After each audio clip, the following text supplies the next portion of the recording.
या देवी सर्वभूतेषु शक्तिरूपेण संस्थिता नमस्तस्यै नमस्तस्यै नमस्तस्यै नमो नमः।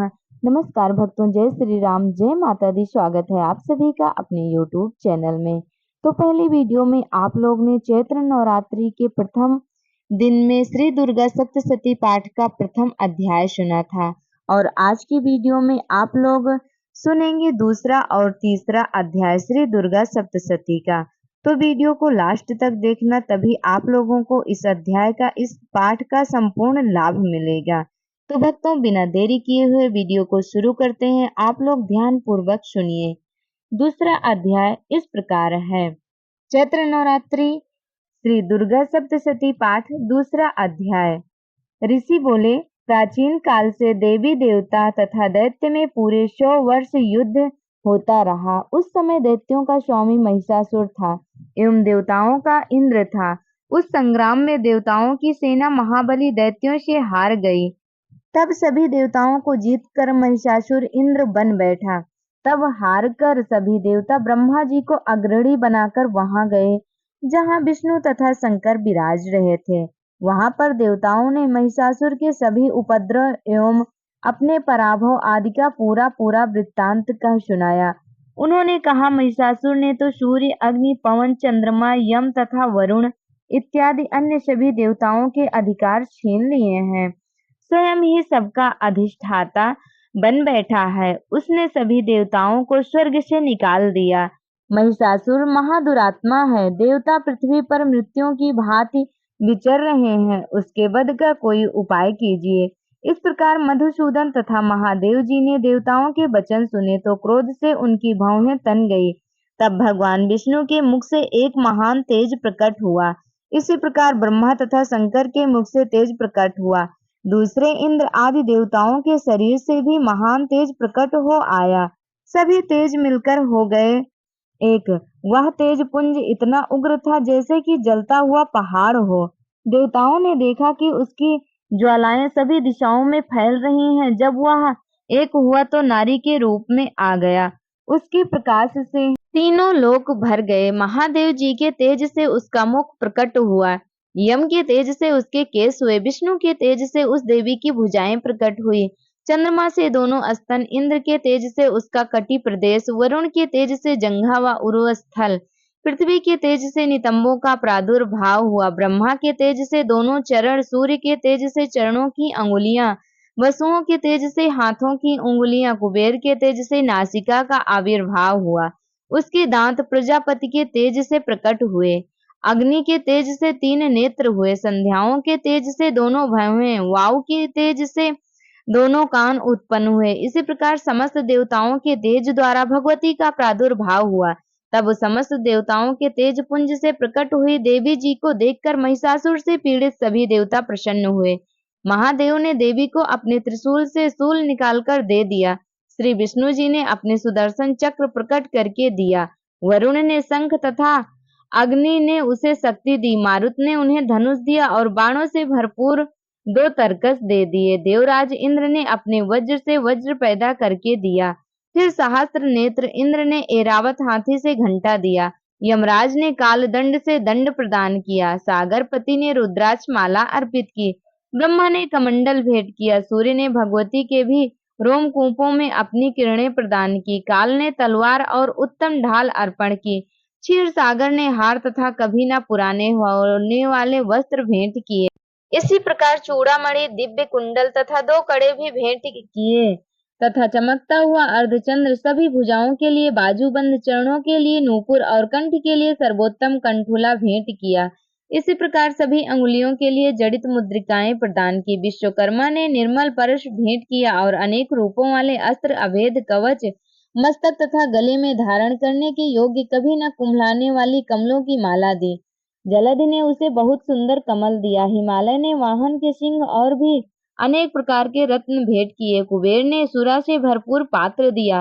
सभी नागों के स्वामी एवं पृथ्वी धारण करने वाले शेष जी ने महामणियों से सुशोभित नागहार दिया। इसी प्रकार सारे देवताओं ने भी भूषण एवं आयुधों के द्वारा देवी जी का सत्कार किया। तब तो भगवती ने अट्टहास करके ऊंचे स्वर में गर्जना की।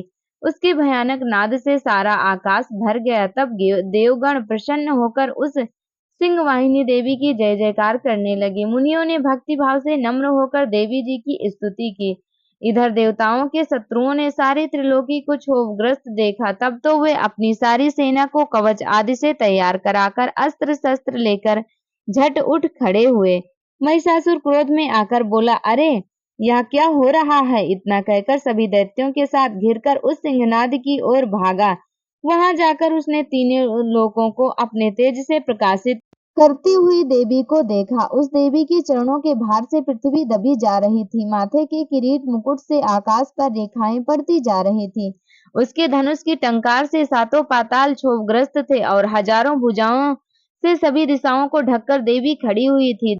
देवी जी के साथ उस दैत्यों का युद्ध आरंभ हो गया। नाना प्रकार के अस्त्र शस्त्रों के प्रहारों से दसों दिशाएं भर गई। महिषासुर का सेनापति उस समय चिछुर नाम का एक महान दैत्य था। देवी जी के साथ उसी का युद्ध होने लगा।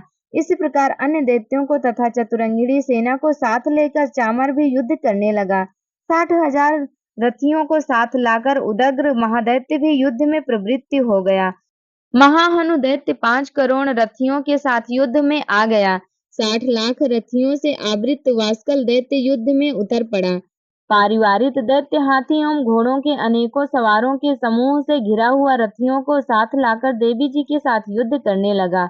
उस रणांगन में स्वयं महिषासुर भी रथों, हाथी एवं अश्वों की सेनाओं से घिरा खड़ा था। तोमर, भिंदीपाल, शक्ति, मूसल, परशु, पट्टिश, खंग आदि अस्त्रों से युद्ध में देवी जी के साथ युद्ध करने लगे।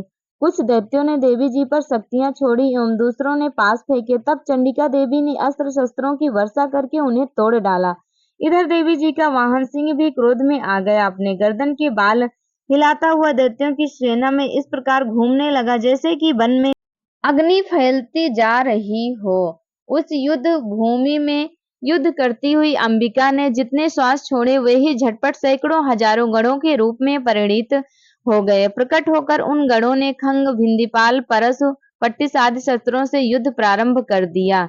देवी जी की शक्ति से वृद्धि पाकर वे गण दैत्यों का नाश करने लगे। साथ में दूसरे गण नगाड़े, शंख आदि बजाने लगे। महती प्रसन्नता देने वाले उस युद्ध रूप उत्साह में कुछ एक ने मृदंग बजाए। तब देवी जी ने त्रिशूल, गदा और शक्तियों की वर्षा से तलवार आदि शास्त्रों से सैकड़ों महान असुर मार डाले और दूसरे कितने एक दैत्यों को घंटा के भयप्रद नाद से मूर्छित करके मारकर गिरा दिया। मरे दैत्यों को पास से बांधकर पृथ्वी पर घसीट डाला। कितने तो गदा की चोट से घायल होकर पृथ्वी पर सो गए। मूसलों के प्रहार से कई एक रुधिर बमन करने लगे एवं कई एक शूल द्वारा वक्षस्थल फट जाने से पृथ्वी पर ही सो गए।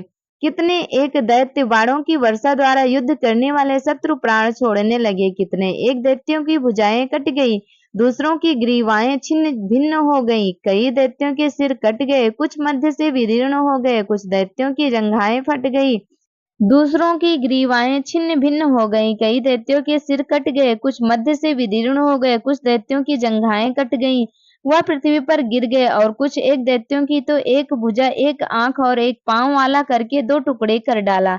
मार मार कर गिराए हुए रथी, हाथी, घोड़े एवं अश्वों की लाशों के द्वारा जहां महायुद्ध हो रहा था वहां की पृथ्वी इस प्रकार भर गई कि वहां का आना जाना कठिन हो गया।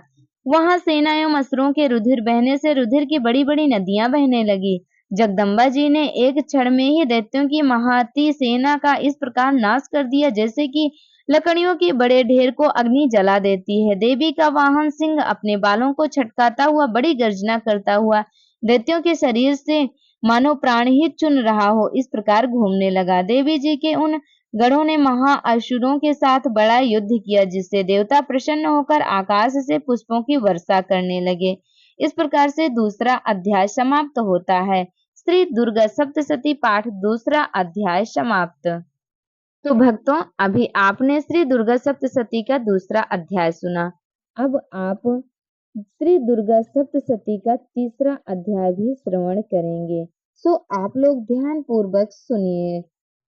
श्री दुर्गा सप्तशती पाठ तीसरा अध्याय। ऋषि बोले, महाअसुर चिछुर सेनापति ने जब यह देखा कि सेना तो इस प्रकार मारी जा रही है, तब उसे बड़ा क्रोध उत्पन्न हो गया। स्वयं भी अंबिका के साथ युद्ध करने निकल पड़ा। युद्ध में जाकर उसने देवी जी पर बाणों की इस प्रकार वर्षा की जैसे मेघ सुमेरु पर्वत की चोटी पर जाकर जलधारा बरसा रहा हो। तब देवी ने उसके बाण समूहों को खेत में ही काट दिया। फिर बाणों द्वारा उसके सारथी घोड़ों को मार डाला। फिर झटपट उसका धनुष और ऊंची लहरती ध्वजा काटकर गिरा दिए। जब उसका धनुष कट चुका तब अपने बाणों से उसके अंग बींध डाले, जिसका सारथी एवं घोड़े मर चुके थे और धनुष भी कट चुका था। तब वह बिना रथ के पैदल तलवार ढाल लेकर देवी के रथ की ओर दौड़ा। तेज तलवार से सिंह पर जाते ही प्रहार कर दिया। फिर देवी जी की वाम भुजा पर जोर से प्रहार किया। हे राजन, ज्यों ही उसकी तलवार देवी की भुजा पर पड़ी त्यों ही टूट गई। फिर तो असुर ने क्रोध से आंखें लाल लाल करके शूल पकड़ लिया। भद्रकाली जी उस पर दैत्य ने वह शूल डाल दिया। वह शूल इस प्रकार चमकता जैसे कि आकाश से सूर्यमंडल गिर रहा हो। देवी जी ने अपनी ओर आते हुए शूल को देखकर उस पर अपना शूल चला दिया, जिससे वह शूल सैकड़ों टुकड़े हो गया। साथ में उस शिशुर महादैत्य के प्राण निकल गए। जब महिषासुर का बलवान सेनापति मारा गया, तब देव शत्रु चामर हाथी पर बैठकर आ गया और आते ही उसने अंबिका देवी पर शक्ति का प्रहार किया। श्री देवी जी ने हुंकार द्वारा ही तेजहीन कर उसे जमीन पर गिरा दिया। अपनी शक्ति को गिरा हुआ देखकर चामर को बड़ा क्रोध आ गया। उसने पुनः शूल का प्रहार कर दिया। शूल को भी देवी जी ने बाणों द्वारा उछाल डाला। तब सिंह उछलकर हाथी के मस्तक पर चढ़ बैठा। फिर दैत्य के साथ भुजा युद्ध करने लगा। वे दोनों परस्पर लड़ते लड़ते उस हाथी पर से नीचे पृथ्वी पर आ गिरे और भयंकर प्रहारों से परस्पर युद्ध करने लगे। तब बड़े वेग से सिंह ऊपर को उछला और ऊपर आकाश से नीचे की ओर गिरते गिरते पंजों से प्रहार से दैत्य चामर का सिर धड़ से अलग कर डाला। देवी जी ने शिला एवं वृक्ष आदि से युद्ध में उदग्र को मार डाला। फिर कराल को भी दांतों, मुक्का एवं थप्पड़ों के मार द्वारा गिराया।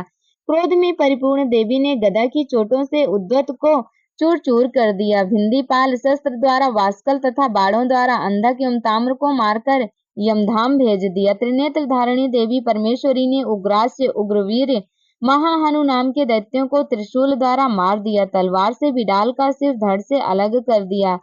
धुरधर और दुर्मुख इन दोनों को बाणों द्वारा यमपुरी पहुंचा दिया। इस प्रकार अपनी सेना का नाश देखकर भैंसों का रूप बनाकर महिषासुर उन गणों को डराने लगा। कुछ एक गणों पर अपने थुथुनों से प्रहार किया, दूसरों को सिंहों से फाड़ा, कुछ एक को वेग द्वारा, दूसरों को सिंहनाद द्वारा और घूमने से अन्यों को श्वास वायु द्वारा पृथ्वी पर गिराया। इस प्रकार गण सेना को गिराकर वह महिष सिंह की ओर झपटा। ज्यों ही सिंह को मारने लगा, जब जगदम्बा को बड़ा क्रोध उत्पन्न हुआ। इधर महापराक्रमी महिषासुर भी क्रोध से पृथ्वी पर तल को अपने खुरों से खोदने लगा। फिर सिंहों से बड़े ऊंचे ऊंचे पहाड़ उठाकर फेंकने लगा। साथ में गरजने लगा। वेग के साथ घूमने पर पृथ्वी क्षुब्ध होकर फटने लगी। उसने पूंछ से समुद्र पर प्रहार किया, जिससे क्षुब्ध होकर समुद्र पृथ्वी को चारों ओर से डुबाने लगा। चलायमान होते हुए सिंह के द्वारा छिन्न भिन्न हुए बादल के टुकड़े टुकड़े हो गए। उसके श्वासों की कठोर वायु से उड़ते हुए सैकड़ों पर्वत आकाश से गिरने लगे। इस प्रकार क्रोधपूर्ण उस महादैत्य को अपनी ओर आता देखकर चंडिका उसे मारने के लिए क्रोध में आ गई। कुपित चंडिका ने उसकी ओर पास फेंका, उसके द्वारा उस दैत्य को बांध लिया। तब तो उस महायुद्ध में बंधे दैत्य ने अपने महिषासुर रूप का त्याग कर दिया, झटपट सिंह के रूप में आ गया। ज्यों ही चंडिका उसका सिर काटने लगी, तब तो वह तलवार हाथ में लिए पुरुष दिखाई देने लगा। जब शीघ्रता से तलवार ढाल वाले उस पुरुष को अपने बाणों से देवी ने बिंध डाला, अब वह एक बड़ा हाथी हो आया। अपनी सूंड से देवी के सिंह को खींचा, फिर गरजने लगा। उसके खींचते समय अपनी खड्ग के द्वारा देवी ने उसके सूंड को काट दिया। फिर वह महादैत्य भैंसों के रूप में आ गया और चराचर त्रिलोकी को सताने लगा। तो जगत माता चंडिका क्रोध में आकर फिर उत्तम मधुपान करने लगी और लाल लाल नेत्र करके हंसने लगी। यह दैत्य भी बल पराक्रम के मद में उन्मत्त होकर गरजने लगा और अपने सींगों से पहाड़ उठा उठाकर देवी की ओर फेंकने लगा। देवी जी ने भी अपने बाणों के समूह से उसके फेंके हुए पर्वतों को चूर चूर कर दिया। तब सुरापान के मद के कारण लाल लाल नेत्र वाली चंडिका जी के कुछ अस्त व्यस्त शब्दों में कहा। देवी जी बोली, हे मूढ़, जब तक कि मैं मधुपान कर लूं तब तक तू क्षण भर के लिए गर्ज ले। मेरे द्वारा संग्राम भूमि में तेरा वध हो जाने पर तो शीघ्र ही देवता भी गर्जने लगेंगे। ऋषि बोले।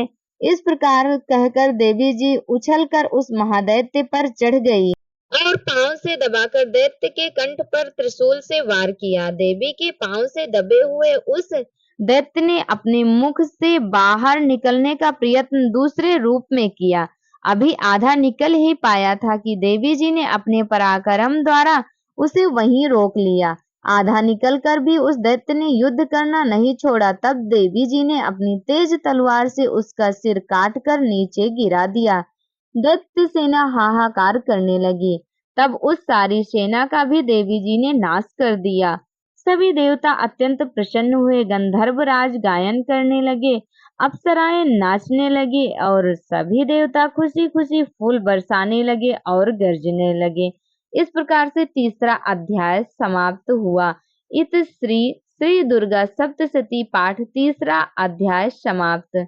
दुर्गा सप्तशती पाठ का तीसरा अध्याय समाप्त हुआ। तो आप लोगों ने इस वीडियो में दूसरा और तीसरा अध्याय सुना। अगली वीडियो में आप लोगों को चौथा अध्याय भी सुनने को मिल जाएगा। इस प्रकार से हम 9 दिन में आप लोगों को 13वां अध्याय श्रवण कराएंगे। तो भक्तों, ध्यान पूर्वक इस कथा को सुनते रहना ताकि आप लोगों को सारा अध्याय सुनने को मिल जाए और इसका संपूर्ण लाभ प्राप्त हो। तो आप लोगों को श्री दुर्गा सप्तशती पाठ कैसा लगा कमेंट करके जरूर बताना और कमेंट में हर बार की तरह जय माता दी लिखना बिल्कुल भी मत भूलना। वीडियो अच्छी लगी होगी तो लाइक कर देना, चैनल पर नए होंगे तो सब्सक्राइब कर लेना। तो भक्तों, देवी मैया का आशीर्वाद, दुर्गे मैया का आशीर्वाद सभी पर बना रहे। आप सभी पर माता रानी की कृपा यूं ही बरसती रहे। नवरात्रि में 9 देवियां आप लोगों की रक्षा करे, इसी मनोकामना के साथ ये वीडियो यहीं तक। मिलेंगे अगली वीडियो में फिर नई नई जानकारी के साथ। अगर आप लोगों के मन में कोई भी सवाल हो भक्ति से संबंधित तो कमेंट करके पूछ सकते हैं। हमारे साथ प्रेम से बोलिए जय माता दी, जय माँ दुर्गे, श्री दुर्गाए नमो नमः।